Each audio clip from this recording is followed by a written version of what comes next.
Hello everyone. तो आज का हमारा टॉपिक है dispute regarding election petition under section 79 to 116 of representation of peoples act 1951। ठीक है। तो जैसा कि हमारा जो पार्लियामेंट है, पार्लियामेंट ने क्या किया, पार्लियामेंट ने आर्टिकल 324 के अंडर इलेक्शन कमीशन को पावर, सुपरविजन, डायरेक्शन और कंट्रोल दिया किसका, इलेक्शन प्रोसेस का, ताकि वो फ्री एंड फेयर मैनर में कंडक्ट की जा सके। अब सिर्फ इलेक्शन कमीशन एक इतनी बड़ी प्रोसेस को नहीं पूरी कर सकता है, तो इसीलिए हेल्प करने के लिए साथ में आर्टिकल दिए 327 और 328। अब ये आर्टिकल्स क्या कहते हैं, ये आर्टिकल्स कहते हैं कि आर्टिकल 327 के अंडर कौन, पार्लियामेंट, और आर्टिकल 328 के अंडर कौन, स्टेट लेजिस्लेचर जो है वो लॉज बना सकती है रिलेटिंग टू इलेक्शंस, ताकि जो भी इलेक्शन कमीशन का वर्क था, सुपरविजन, डायरेक्शन, कंट्रोल, और जो भी पर्पस था कि हमें जो इलेक्शन है वो फ्री और फेयर मिल जाए, तो ये जो पर्पस है वो पूरा हो सके। अब ऐसे ही लॉज में एक लॉ जो मेन डील करता है, कोई भी अगर इलेक्शन से रिलेटेड केस है या कोई भी पिटीशन डालनी है हमें इलेक्शन से रिलेटेड, तो उसको जो हमारा डील करता है वो है रिप्रेजेंटेशन ऑफ पीपल एक्ट 1951। अब अगर इलेक्शन की कोई भी पिटीशन डलेगी तो वो सिर्फ इसके अकॉर्डिंग डलेगी, वरना क्यों इसके अकॉर्डिंग, ये बात कहाँ कही गई है, ये बात हमारी मेंशन्ड है आर्टिकल 329 के क्लोज ए में। 329 का क्लोज ए क्या कहता है कि अगर कोई भी इलेक्शन पिटीशन है, ठीक है, कोई भी अगर इलेक्शन से रिलेटेड पिटीशन है तो वो कैसे डलेगी, वो डलेगी एक तो कंसर्न अथॉरिटी को, जिसको भी कहा गया है, और कैसे डलेगी, इन द कंसर्न मैनर, जो भी प्रिस्क्राइब किया गया है। ठीक है। अब ये जो अथॉरिटी और ये जो मैनर है, ये प्रिस्क्राइब कहाँ किए गए हैं, ये प्रिस्क्राइब किए गए हैं हमारे रिप्रेजेंटेशन ऑफ पीपल एक्ट 1951 में, जो हम यहाँ पढ़ने वाले हैं। तो इसका मतलब है आर्टिकल 329 ए जो है वो ये पावर देता है कि जो रिप्रेजेंटेशन ऑफ पीपल एक्ट 1951 के सेक्शन 79 टू 116 है, सिर्फ इनके अंडर ही कोई भी अगर इलेक्शन पिटीशन है उसको फाइल किया जाएगा, और उसके अकॉर्डिंग ही जो इलेक्शन पिटीशन है उसका सारा प्रोसीजर, सब्सटेंशियल लो, साथ में जो भी प्रोसीजर हमें फॉलो करना है कि हमें पिटीशन ऐसे बनानी है, इसको पार्टी बनाना है, वो सब यहाँ दिया गया है। ठीक है। तो अब हम शुरू करते हैं हमारा रिप्रेजेंटेशन ऑफ पीपल एक्ट का सेक्शन 79। सबसे पहले सेक्शन 79 हमें क्या देता है, सेक्शन 79 हमें डेफिनेशंस देता है लोगों के बारे में। ठीक है। सबसे पहले रिटर्न कैंडिडेट, रिटर्न कैंडिडेट कौन, जो डिक्लेयर्ड कंटेस्टेड है, जो जीत गया। ठीक है। तो आगे अगर कहीं भी वर्ड यूज होता है रिटर्न कैंडिडेट, तो इसका मतलब है वो कैंडिडेट जो जीत गए। ठीक है। इलेक्टोरल राइट टू कंटेस्ट और नोट का मतलब है कि या तो वो वोट कर सकता है या वो रिफ्रेंड है फ्रॉम वोट करने से। ठीक है। अब नॉमिनेटेड का मतलब क्या है, हैव बीन, या तो ऑलरेडी नॉमिनेटेड हो गया, या tend to have been nominated, या फिर नॉमिनेट हो सकता है, उसे हम क्या कहते हैं, नॉमिनेटेड कैंडिडेट। ठीक है। तो अब ये बेसिक डेफिनेशंस हमारी पूरी होती है। अब हम आगे चलते हैं सेक्शन 80। सेक्शन 80 जो है आर्टिकल 329 क्लोज ए को एक स्टेट्यूटरी रिकॉग्निशन देता है। ठीक है। जो सेक्शन 80 है वो हमारा क्या कहता है कि election petition only under this section. तो इसने क्या करा, जो ये आर्टिकल 329 का क्लोज ए था, इसको दी एक स्टेट्यूटरी रिकॉग्निशन। ठीक है। सेम बात मेंशन कर रहे हैं यहाँ भी, उसमें भी था अथॉरिटी और मैनर एज प्रिस्क्राइब, प्रिस्क्राइब कहाँ, यहाँ। ठीक है। तो इसने सेम बात उसको स्टेट्यूटरी रिकॉग्निशन दे दी। अब 80 में बताएंगे हम कहाँ डलेगी, हाई कोर्ट में डलेगी। ठीक है। हाई कोर्ट में डलेगी, किस जगह पर, ये हाई कोर्ट डिटरमिन करेगा। अगर एक ही जज है तो वो करेगा, और ऑर्डिनरीली एक जज करता है, पर जैसा कि चीफ जस्टिस जो है उस हाई कोर्ट के, वो डिटरमिन करेंगे, उतने जजेस करेंगे। ठीक है, तो ये क्या बात है, हाई कोर्ट में डलेगी, जगह हाई कोर्ट डिटरमिन करेगा। डिसाइड कौन करेगा, वैसे तो एक ही जज करता है, पर चीफ जस्टिस को अगर लगता है कि ज्यादा होनी चाहिए तो ज्यादा करेंगे। अगर उस हाई कोर्ट में, जैसे ये हमारे जो नॉर्थ ईस्टर्न स्टेट्स हो गए, ये जो छोटे छोटे स्टेट्स होते हैं ना, वहां पे एक ही जज जो होते हैं वो हाई कोर्ट में होते हैं, तो अगर एक ही है तो वही करेंगे। ठीक है, अब हमने बता दिया कहाँ होगा। फिर 81 से हमारी शुरू हो गई पिटीशन। ठीक है, पिटीशन डलेगी। अब पिटीशन डलेगी वो कुछ ग्राउंड्स पे डलेगी, वो ग्राउंड्स कहाँ दिए गए हैं, सेक्शन 100 और सेक्शन 101 में। अब with in 45 days of declaration of result, ठीक है, जैसे ही अब ये इलेक्शन चला पूरा, ये हो गया हमारा रिजल्ट अनाउंस। अब इस रिजल्ट के 45 डेज के अंदर अंदर जो है वो पिटीशन डालनी है। और पिटीशन डालनी भी किन पे है, सिर्फ दो टाइप के ग्राउंड्स पे, एक जो सेक्शन 100 में दिए गए हैं और दूसरे जो सेक्शन 101 में दिए गए हैं। अब जो पिटीशन है 45 डेज में डलेगी, उसको अटेस्ट करेगा पिटिशनर और कॉपी देगा सारे रिस्पोंडेंट्स को कि भाई ये सीन था और ये मेरे को क्या है, प्रॉब्लम है। फिर आता है सेक्शन 82। ठीक है, हम इसके ग्राउंड्स आगे पढ़ने वाले हैं। तो अब आता है सेक्शन 82। पिटीशन है, पिटीशन में पार्टीज किसे बनाएंगे। अगर मान लो हम कहते हैं कि जो इलेक्शन है वो वॉइड है, तो किसको बनाएंगे, रिटर्निंग कैंडिडेट को। अगर हम कहते हैं कि इलेक्शन तो वॉइड है ही, साथ में रिटर्निंग कैंडिडेट नहीं पर कोई और जो है वो इलेक्टेड होना चाहिए, तो सारे जो भी कंटेस्ट किया सबने, उन सबको पार्टी बनाएंगे। अगर हम कहते हैं कि करप्शन हुआ है इलेक्शन में, तो सारे जिनके खिलाफ एलिज है करप्शन के चार्जेस वो सब। ठीक है,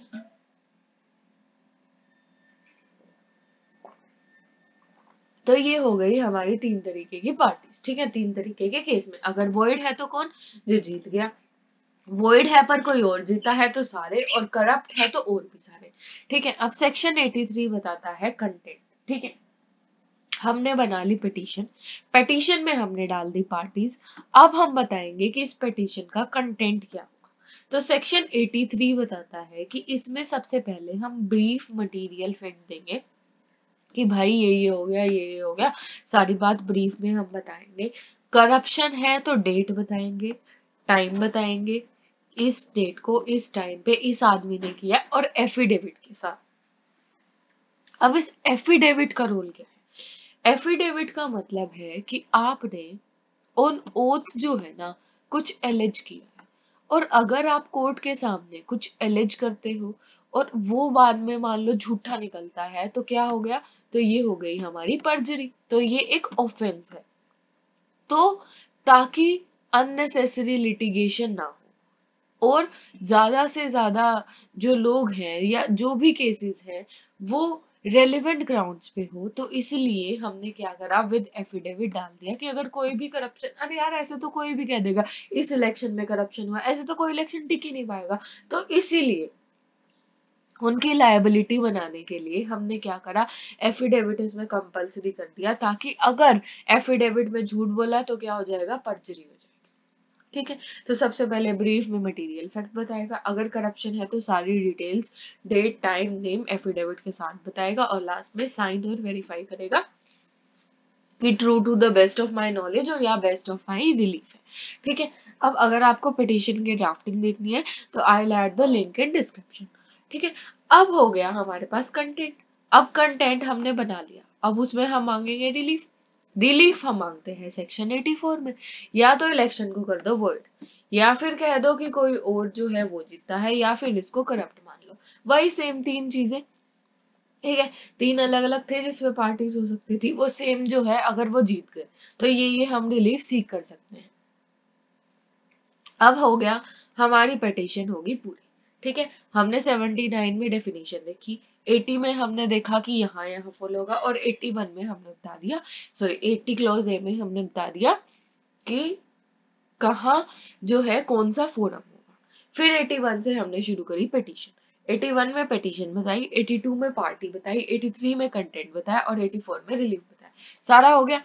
अब हमारा ड्राफ्टिंग का काम पूरा। अब हमारा शुरू हो गया ट्रायल 86 में, ठीक है। 86 में ट्रायल शुरू हो गया। सबसे पहली बात है कि अगर 82 कौन सा था, पार्टीज वाला। 83 कौन सा था, पार्टीज के बाद हमने क्या डाला, पार्टीज के बाद हमने डाला कंटेंट। अगर 83, 82 या 117 क्या है कि सिक्योरिटी फॉर कोस्ट नहीं पे कर। अब भाई ये सिक्योरिटी फॉर कोस्ट क्या चीज है। अब जो भी सिविल केसेस होते हैं उनमें आपने सिक्योरिटी फॉर कोस्ट देखा होगा। अब ये क्यों होता है कि अगर मान लो ए ने एलिज किया कि सारा ये जो इलेक्शन प्रोसेस है ये सारी गलत है, अब भी उसके खिलाफ लड़ रहा है। बी ऑनेस्ट आदमी है, उसको पता है ऑनेस्टली उसने जो है इलेक्शन जीते हैं, रिटर्निंग कैंडिडेट है। अब भी कह रहा है कि भाई नहीं है, तो ए ने फ्रिवलस केस डाला है, तो ए क्या करेगा, पहले ही कोर्स सबमिट करेगा कि भाई अगर बाय चांस मैं हार जाता हूँ और मेरी जो भी पिटीशन है ये लास्ट में रोंग, फॉल्स या फ्रिवलस टर्न आउट होती है, तो ये जो सारी कोस्ट है ये किसको मिल जाएंगी, बी को मिल जाएंगी जो ऑनेस्ट आदमी था। तो अगर कोस्ट नहीं दी, पार्टी को नहीं फॉलो किया या कंटेंट को नहीं फॉलो किया, तो क्या होगा, डिसमिस हो जाएगा ट्रायल, ठीक है। अब हाई कोर्ट में होगा एक जज या जजेस, जैसा कि chief justice of concern state को ठीक लगता है। अगर एक से ज्यादा पिटीशन है, ठीक है, सेम उस पे, तो जज या जो भी जजेस हैं उनके डिस्क्रिशन है कि वो उनको जॉइंटली ट्राई करना चाहते हैं या सेपरेटली। साथ में करेंगे तो ठीक है, अलग अलग करेंगे तो ठीक है, उनकी डिस्क्रिशन। फिर आता है सेक्शन 78। अब ट्रायल शुरू हो गया। अब हमने बताना है प्रोसीजर, इस ट्रायल में हम कौन सा फॉलो करेंगे। तो प्रोसीजर हम फॉलो करेंगे सीपीसी प्लस इंडियन एविडेंस। अगर कोई विटनेस या पर्सन को देख के ऐसा लग रहा है कि ये जानबूझ के ऐसा कर रहा है जिससे फ्रिवलस डिले हो रहा है, तो क्या कर सकते हैं, हम रिफ्यूज कर सकते हैं कि हम जो है इस विटनेस को या इस पर्सन को नहीं लेंगे या इसकी जो स्टेटमेंट है उसे नहीं सुनेंगे, ठीक है। अब हमने 86 87 में कर दिया ट्रायल शुरू। अब ट्रायल शुरू हो गया। अब ट्रायल में हमें क्या क्या एविडेंसेस चाहिए, ठीक है। अब आगे, अब बीच के ये जो सेक्शंस है ये सारे क्या है, रिपील्ड है, ठीक है। अब आगे आगे हम क्या क्या एविडेंसेस लेंगे, ठीक है, एविडेंस एक्ट चलेगा। अब 93 से आगे हमारे पास एविडेंसेस, ठीक है। हमने देखा ट्रायल, सबसे पहले हमने 79 में डेफिनेशन देखी, 80 में देखा सिर्फ इसके अकॉर्डिंग होगा, फिर 81 में देखा, 80A में देखा फोरम, फिर 81 से हमने क्या शुरू करा, 81 से हमने शुरू करा कि भाई कैसे कैसे पिटीशन बनेगी। 82 में देखा कौन सी पार्टीज आएंगी, 83 में कंटेंट देखा, 84 में हमने क्या देखा, रिलीफ देखा। उसके बाद 86 में सीधा हो गया ट्रायल शुरू, और 87 में बता दिया हमने प्रोसीजर। अब हम बताएंगे कि कौन कौन से जो एविडेंस है वो हम लेंगे। तो सेक्शन 93 से हमारे शुरू होते हैं एविडेंसेस। सबसे पहले डॉक्यूमेंट। डॉक्यूमेंट इनएडमिसिबल नहीं है। किस ग्राउंड पर इनएडमिसिबल नहीं है, अगर वो रजिस्टर्ड या साइन नहीं है, हम डॉक्यूमेंट को फिर भी कंसीडर करेंगे। तो ये हमारे क्या शुरू हो गए और यहाँ हमारे शुरू हो गए एविडेंसेस। तो सबसे पहले सेक्शन 93 में हमें क्या चाहिए, डॉक्यूमेंट। फिर 94 में सीक्रेसी ऑफ वोट को हम मेंटेन करेंगे एक्सेप्ट अगर ओपन बैलेट होता है तो, ठीक है।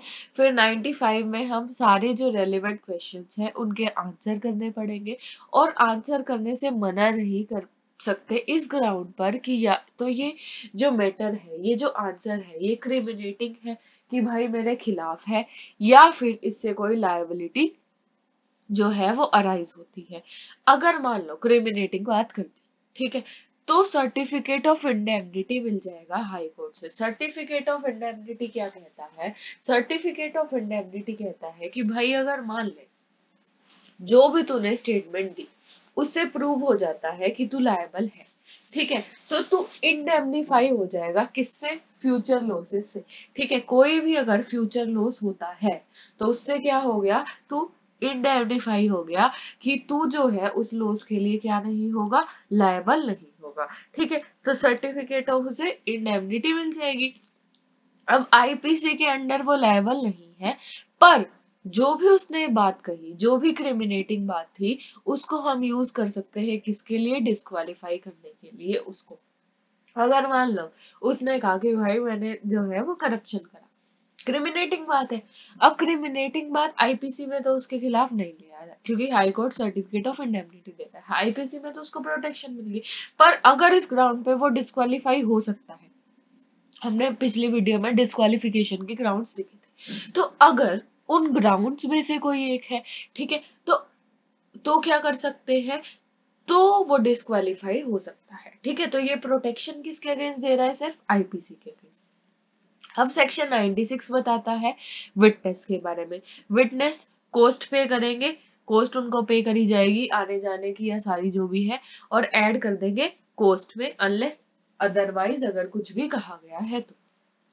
फिर सेक्शन 97 क्या कहता है कि रिक्रिमिनेटिंग, अगर हमें बिल्कुल ही अगेंस्ट जाना है तो हम क्या करेंगे, तो हम किसी को भी एलर्ज करेंगे, और अगर मान लो मेरे को बिल्कुल ही अगेंस्ट जाना है और मैं किसी और को एलर्ज कर रही हूँ, तो मुझे 14 डेज ऑफ एप्लीकेशन के अंदर अंदर ही एविडेंस देना पड़ेगा कि मैं जो है मैं ऐसा ऐसा करने वाली हूँ, तभी जो है ये वैलिड होगा, ठीक है। अब हमने क्या किया, अब हमने एविडेंसेस 4 तरीके के लिए, 93 में डॉक्यूमेंट, 94 में सीक्रेसी ऑफ व्हाट, 95 में क्वेश्चन जो भी क्रिमिनेटिंग है, 96 में विटनेस और 97 में रिक्रिमिनेटिंग। अब हमारे हो गए एविडेंसेस पूरे। अब क्या मिलेगा, अब हमें मिलेगा रिलीफ।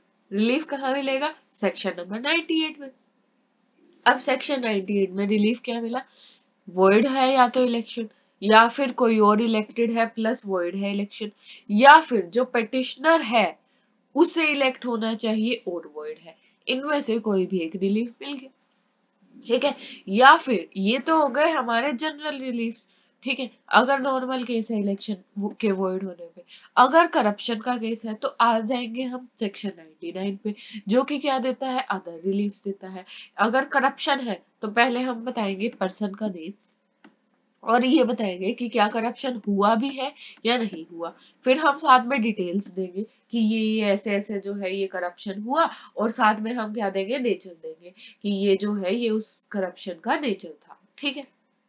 अब अगर मान लो कोई पर्सन नॉट अ पार्टी है और उसे पार्टी बना देते हैं, ठीक है। पार्टी हमने कहाँ पढ़ा, सेक्शन नंबर 82 में पढ़ा कि ये पार्टीज बन सकते हैं। तो अगर कोई पर्सन एक पार्टी नहीं है और उसे हम जो है इस पे पार्टी बना देते हैं, तो हम क्या कहेंगे उसको, शो कोज कि क्यों तेरा जो नाम है वो ऐड नहीं किया जाए, और उसकी क्या होगी, क्रॉस एग्जामिनेशन होगी, ठीक।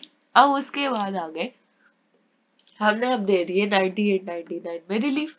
अब हम आ गए ग्राउंड्स पे, जो कि हमें सेक्शन किसमें दिया था, एज अर्ली एज सेक्शन 81 में बता दिया था, जब हमने पिटीशन के बारे में पढ़ा था कि पिटीशन सिर्फ 2 ग्राउंड्स पे फाइल की जा सकती है, जो कि है सेक्शन 100 और सेक्शन 101, साथ में 170, ठीक है। अब जो है सेक्शन 100 देखते हैं कि वो क्या कहता है। सेक्शन 100 बताता है वो ग्राउंड्स जिन पे जो इलेक्शन है वो क्या है, वो वॉइड है, ठीक है। वो ग्राउंड सेक्शन 100 बताता है। कब वॉइड है, अगर मान लो इम्प्रॉपरली किसी का नॉमिनेशन कैंसिल हो गया। भाई कोई आदमी था, इनोसेंट आदमी है, ऑनेस्ट आदमी है, उसने नॉमिनेशन के लिए अप्लाई करा, पर अपोजिट पार्टी वाले अब को पता है कि अगर ये आ गया तो हमारा कंपटीशन बढ़ जाएगा, तो उन्होंने क्या करा, इम्प्रॉपरली उसका जो नॉमिनेशन है वो कैंसिल करा दिया। सबसे पहला ग्राउंड ये हो गया। फिर उसके बाद या तो कोई डिस्क्वालिफाइड था पर उसे क्वालिफाई कर दिया, या कोई क्वालिफाइड था उसको डिस्क्वालिफाई कर दिया, तो ये वाला केस हो गया। या फिर उसने या उसके एजेंट ने करप्शन करा है तो इलेक्शन में, या फिर रिजल्ट जो है वो मटीरियली फॉल्स है, on the face of it ये एपरेंट है कि जो रिजल्ट है वो फॉल्स है। अब रिजल्ट किन ग्राउंड्स पे फॉल्स हो सकता है, सबसे पहले करप्शन कर दिया, या फिर इम्प्रॉपर नॉमिनेशन को एक्सेप्ट कर दिया, या फिर रिफ्यूट कर दिया या रिजेक्ट कर दिया किसी का वोट, या फिर कोई फॉल्स वोट को एक्सेप्ट कर दिया, ठीक है। करप्शन, नॉमिनेशन ही गलत था तो पार्टी ही गलत होगी, इलेक्शन की तो रिजल्ट तो गलत आएगा ही। वोट था या तो गलत एक्सेप्ट कर लिया, या फिर सही को रिफ्यूट या रिजेक्ट कर लिया, या फिर अगर वो किसी लॉ या कॉन्स्टिट्यूशन के अगेंस्ट है, ये हो गए सेक्शन 100 के ग्राउंड। 101 क्या कहता है? 101 क्या कहता है कि ग्राउंड्स दिए गए हैं किसी और केस में, ठीक है, क्या है कि जो मेजोरिटी ऑफ वोट्स है वो या तो पेटिशनर के हैं या वो किसी और के हैं। अब वैसे तो इनके बनते हैं कि वैसे तो मान लो ए है, बी है, इन्होंने कंटेस्ट करा इलेक्शन, अब बी जीत गया। बी क्या है? रिटर्निंग कैंडिडेट है। अब क्या कह रहा है कि जो मेजोरिटी ऑफ वोट्स है वैसे तो वो ए के बनते हैं, पर बी ने करप्शन करके, करप्ट प्रैक्टिसेस से क्या करा, मेजोरिटी ऑफ वोट्स जो है वो हासिल कर ली। तो क्या होगा, अगर बी ने करप्ट प्रैक्टिसेस से क्या कर लिया, मेजोरिटी ऑफ वोट्स ले लिए, तो ये भी एक और ग्राउंड बच जाएगा। ठीक है, अब तो 101 में क्या हो गया, हमारे ग्राउंड्स खत्म हो गए। अब हम चलते हैं आगे की जनरल बातों पे। सेक्शन 102। 102 क्या कहता है कि अगर मान लो दोनों को सेम नंबर ऑफ वोट्स मिले तो कौन बताएगा? प्रिजाइडिंग ऑफिसर के डायरेक्शंस के अकॉर्डिंग जो है सिलेक्ट होगा। अगर नहीं प्रिजाइडिंग ऑफिसर कोई भी डायरेक्शंस देता तो हाई कोर्ट क्या करेगा, लोट निकालेगा, पर्ची निकालेगा, जिसके फेवर में पर्ची आ गई तो हम मानेंगे कि एक वोट और उसके फेवर में आ गया और वो जीत गया। ठीक है, सेम वोट हो गई। 103 में हम ये सारा डिसाइड हो गया। अब हम इसको क्या करेंगे, कम्युनिकेट कर देंगे। तो इलेक्शन कमीशन टू पार्लियामेंट या फिर स्टेट लेजिस्लेटिव असेंबली है तो चेयरमैन या स्पीकर को जो है वो कम्युनिकेट कर देगा कि ये जो है रिटर्निंग। अब पार्लियामेंट या स्टेट लेजिस्लेचर क्या करेंगे, वो पार्लियामेंट है तो ऑफिशियल गैजेट और स्टेट में दोनों जगह जो है वो पब्लिश कर देगी कि ये रिटर्निंग कैंडिडेट है, और स्टेट लेजिस्लेचर है तो स्टेट गजेट में जो है वो पब्लिश हो जाएगा। अब इसका इफेक्ट क्या है कि इस ऑर्डर से जब ये गैजेट में ऑर्डर छप गया तो उसके क्या है वो शुरू हो गई टर्म। ठीक है, अगर मान लो बाय चांस वो बाद में रिमूव भी हो जाता है इलेक्शन पिटीशन की वजह से, तो उसके डिसीजंस इस टर्म से लेके जहां तक वो क्या हुआ, रिमूव हुआ, उसके डिसीजंस इनवैलिडेट नहीं है, सब बिल्कुल क्या है, वैलिड है। ठीक है, और कोई भी पेनल्टी या लायबिलिटी नहीं लगेगी उसके उस टाइम के डिसीजंस के बेसिस पे। फिर सेक्शन 109 में आता है कि अगर मान लो, ठीक है, अगर मान लो किसी को क्या करना है, विड्रॉ करना है। अब सेक्शन 103, 6 और 7 में हमने क्या पढ़ा कि फर्दर कोर्स करा कि कम्युनिकेशन ऑफ ऑर्डर पढ़ा हमने। ठीक है, अब अगर 109 में किसी का उल्टा दिमाग चल गया, या कई बार होता है किसी ने केस डाल दिया, अब पार्टी ने उसको पैसे ऑफर कर दिए, तो वो क्या करता है, केस को विड्रॉ कर देता है। तो विड्रॉ कैसे होगा, only by the permission of high court होगा, और ऑफिशियल गैजेट में क्या पब्लिश होगा, दो चीजें पब्लिश करनी पड़ेगी।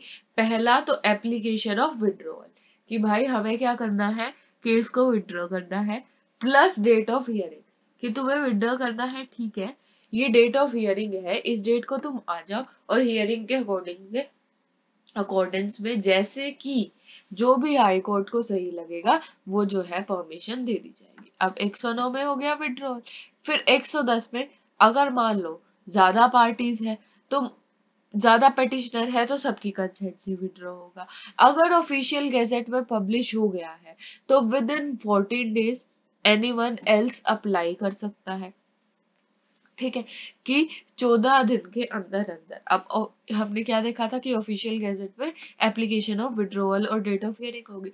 अगर इसके 14 डेज के अंदर अंदर कोई और कहता है कि भाई मैं इस केस को आगे लेके जाऊंगा, तो to be petitioner with course, तो वो बन जाएगा। ठीक है, कोई ब्राइब या कॉम्पनसेशन के ग्राउंड पर हम इसको विड्रॉ करना अलाउड नहीं करेंगे। तो 109, 110 में क्या आ गया, विड्रॉवल। अब विड्रॉवल की कम्युनिकेशन कर देंगे, communicate to high court. High court किसको कम्युनिकेट करेगा, इलेक्शन कमीशन को, और इलेक्शन कमीशन आगे क्या करेगा, ऑफिशियल गैजेट में क्या कर देगा, पब्लिश कर देगा। ठीक है, तो ये होगी इसकी कम्युनिकेशन, जो भी ये ऑर्डर था। तो ये हो गया हमारा विड्रॉल का 111 तक। फिर 112 में आता है अबेटमेंट ऑफ सूट।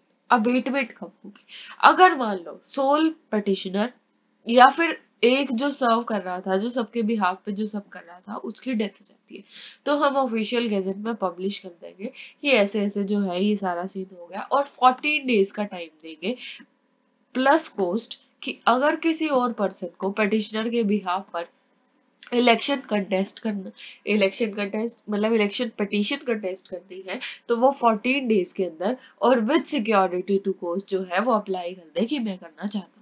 वैसे ही सेक्शन 116 में क्या है, डेथ हो गई अगर सोल रिस्पोंडेंट की, तो वही ऑफिशियल गैजेट में आ जाएगा कि 14 डेज के अंदर अंदर क्या करो, तुम सिक्योरिटी टू कोर्ट देकर और तुम जो है वो रिस्पोंडेंट बन के और इस जो पिटीशन है इसको आगे लेके जा सकते हो। ठीक है, तो अब हम देखते हैं ब्रीफ में सारे प्रोविजन। सबसे पहले हमने क्या पढ़ा, हमने पढ़ा सेक्शन 79 में डेफिनेशंस। ठीक है, 79 में डेफिनेशन पढ़ के 80 में हमने बता दिया। ठीक है, फिर 80A में हमने क्या बताया कि कौन से फोरम में जाएगी। ठीक है, अब फोरम बता दिया, हमारी बेसिक चीजें खत्म होगी। अब हमने फोरम बता दिया, फोरम के बाद हमारा शुरू हुआ पिटीशन को हम कैसे फाइल करेंगे। ठीक है, पिटीशन शुरू हुई। 81 में हमने क्या बताया, 81 में हमने बताया कि कैसे पिटीशन डलेगी। 82 में हमने बताया पार्टीज कौन होंगी। 83 में हमने कंटेंट बताया और 84 में हमने क्या बताया, रिलीफ बताया। ठीक है, अब पिटीशन की बेसिक बातें बता दी, अब क्या शुरू होगा, ट्रायल शुरू होगा। अब हमारा हो गया ट्रायल शुरू। ट्रायल शुरू किस में हो गया, 86 में ट्रायल हो गया और फिर हमने इसका क्या बता दिया, प्रोसीजर बता दिया कि सीपीसी और इंडियन एविडेंस एक्ट के अकॉर्डिंग चलेगा किसमें, 87 में। अब 86 87 में हमने क्या करा, ट्रायल जो है वो खत्म कर दिया।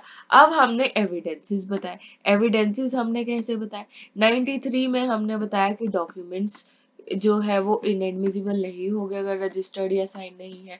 94 में हमने सीक्रेसी ऑफ वोट को मेंटेन करा। 95 में हमने बताया क्रिमिनेटिंग होगा तो उसका क्या होगा। फिर 96 में हमने बताया, 96 में हमने बताया कि अगर कोई विटनेस है तो उसको कैसे करेंगे, और 97 में हमने क्या बताया कि रिक्रिमिनेटिंग है तो कैसे होगा।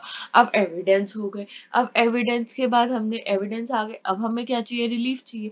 ठीक है, तो 98 99 में हमारे पास क्या आ गया, रिलीफ आ गया। रिलीफ एक तो आ गया जनरल, दूसरा आ गया करप्शन के ग्राउंड्स पर। ठीक है, 98 99 में रिलीफ। अब हमने पढ़ा था 81 में कि ग्राउंड्स के बेसिस पर होगा। ठीक है, अब ग्राउंड्स कहाँ दिए गए, ग्राउंड्स दे दिए हमने सेक्शन 100 और 101 में। अब 101 में ग्राउंड्स देके, अब अगर मान लो कोई इसमें कोई अनसर्टेनिटी आ जाती है इलेक्शन में या रिजल्ट में, या दोनों के जो क्या है सेम हो जाते हैं, तो अगर कोई अनसर्टेनिटी आ जाती है वो कहाँ आ गया, सेक्शन 102 में। अब ये सारा क्लियर हो गया, सारी चीजें सर्टेन हो गई, तो हम क्या करेंगे, तो हम इसकी कर देंगे कम्युनिकेशन। कम्युनिकेशन हमने कहाँ पढ़ी, कम्युनिकेशन हमने पढ़ी 103 103 से लेकर हमने पढ़ी ये कहाँ तक, 103 4 5 रिपील्ड है, फिर उसके बाद 107 तक हमने ये पढ़ लिया। ठीक है, 103 to 107 हो गया कम्युनिकेशन। अब कम्युनिकेशन के बाद क्या हुआ, कम्युनिकेशन के बाद हुआ कि भाई अगर मान लो कुछ भी कैसा हो गया, हमें कुछ भी बात आ गई और हमें क्या करना है, विड्रॉ करना है, तो 109 110 और 111 में क्या आ गया कि अगर मान लो विड्रॉ करना है तो वो कैसे होगा। ठीक है, तो 109 to 111 हमने विड्रॉल का बता दिया। अब उसके बाद 112, उसके बाद आ गया अबेट कब होगा। अबेट दो चीजों में होगा कि अगर या तो पिटिशनर मर गया कोई और आ जाओ, या फिर रेस्पोंडेंट मर गया कोई और आ जाओ, तो 112 और 116 में हमने बताया अबेटमेंट ऑफ सूट। तो ये थी हमारी आज की वीडियो, ये थे हमारे सारे जो इलेक्शन पिटीशन है उसका पूरा प्रोसीजर। ऐसी ही और वीडियोस के लिए बने रहिए, चैनल को लाइक कीजिए, सब्सक्राइब कीजिए। Thank you.